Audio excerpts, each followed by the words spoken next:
Alright, well I got the gas tank off, as you can see. Wasn't too bad. There's the bolt right over here.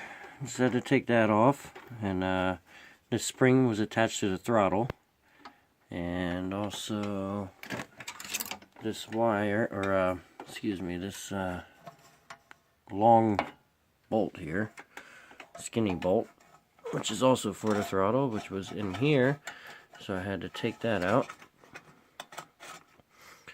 And let's take a look at this. Doesn't look too clean there, does it?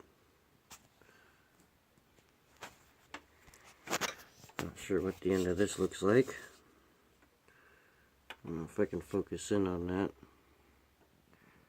Oh yeah, it doesn't look too good.